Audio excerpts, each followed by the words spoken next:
زندگی میں راستوں کا پیدا ہونا یہ زندگی کی خوبصورتی ہے، تو اس کے لیے پھر راہیں کھلتی ہیں، اللہ کشادگیاں پیدا کرتا ہے۔ اور انسان کی زندگی کا بہت بڑا مسئلہ ہے، وہ کہتا ہے میری ضرورت پوری ہونی چاہیے، اور وہ اپنی سب سے بڑی ضرورت روزی روٹی کو سمجھتا ہے، حالانکہ سب سے بڑی حضرت انسان کی ضرورت ہدایت ہے، سب سے بڑی ضرورت۔ اور یہ وہ شے ہے جو ہم ہر روز ہر نماز کی ہر رکعت میں مانگتے ہیں، اہدنا الصراط المستقیم، یہ روزانہ مانگنا پڑتی ہے۔ اور رزق اللہ نے اپنے ذمہ کرم پہ لیا ہے، وہ ان کو بھی دیتا ہے جو نہیں مانگتے۔ وما من دابۃ فی الارض الا علی اللہ رزقها، زمین پہ چلنے رینگنے والی کوئی چیز نہیں جس کا رزق اللہ کے ذمہ کرم پہ نہ ہو۔ ہر شے کا رزق اس کے ذمہ کرم، پتھر کے اندر جو کیڑا ہے اس کو بھی وہ رزق فراہم کرتا ہے۔ اللہ اکبر۔ ہم تو کاروبار پہ جا رہے ہوتے ہیں، ہماری تو فیکٹری ہوتی ہے، ہماری تو ملازمت ہوتی ہے، دفتر جا رہے ہوتے ہیں اور ہمیں وہاں رزق ملنا ہوتا ہے، لیکن پرندوں کی تو کوئی فیکٹری نہیں ہوتی، ان کا تو کوئی دفتر نہیں ہوتا۔ جب صبح چلتے ہیں تو خالی پیٹ ہوتے ہیں، کبھی بھوکے نہیں آئے۔ بن توکل پنچھی اڑ دے، خرچ نہ پلے زیرا ہو، کوئی خرچ نہیں لیتے، کوئی راس المال نہیں ان کے پاس ہوتا، کوئی ایک دن پہلے بکنگ نہیں کروائی ہوتی، کوئی فیکٹری نہیں ہے، کوئی دفتر نہیں ہے، لیکن کبھی بھی خالی نہیں آئے۔ فرمایا اللہ پر توکل کرنے کا جو حق ہے اگر وہ تم ادا کرو تو وہ تمہیں ایسے رزق عطا کرے جیسے پرندوں کو عطا کرے۔ تو یہ بات ذہن میں رکھیے گا کہ رزق اللہ کا ذمہ کرم ہے، اس کے لیے ہمیں یہ حکم دیا ہے کہ ہم کاوش کریں، اس کے لیے راستے ڈھونڈیں، لیکن اس کو اپنے اوپر طاری کر لینا یہ دانشمندی نہیں ہے۔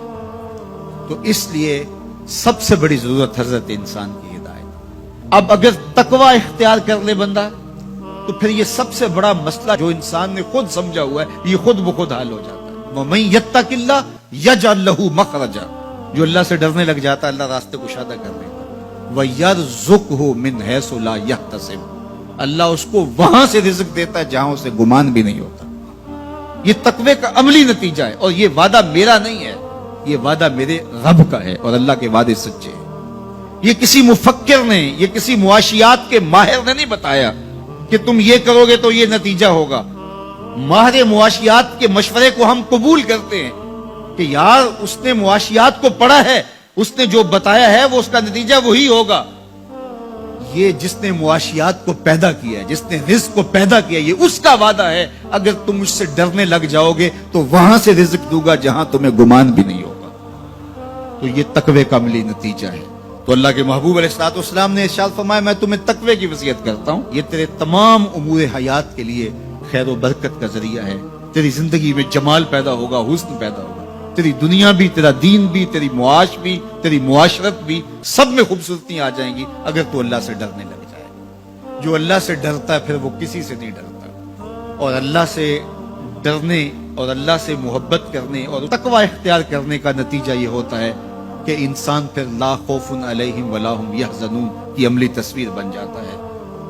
اچھا، یہ ایک جامع بات تھی جو حضرت ابو ذر رضی اللہ تعالیٰ عنہ کو حضور نے بتائی، لیکن ان کی طلب تھی، موقع ملا تھا حضور کی چوکھٹ پہ حاضری کا، تو دامن طلب پھیلایا تھا، تو کہا اب مانگ رہے ہیں تو پھر کم کیوں مانگیں ہیں، آج وہ مائل بعطا اور بھی کچھ مانگ، تو آج پھر جھولی پھیلا لی اور کہا زدنی یا رسول اللہ صلی اللہ علیہ وسلم، حضور یہ تو عطا کیا لیکن مجھے کچھ اور بھی ارشاد کیجیے، میری جھولی میں کچھ اور بھی ڈال دیجیے۔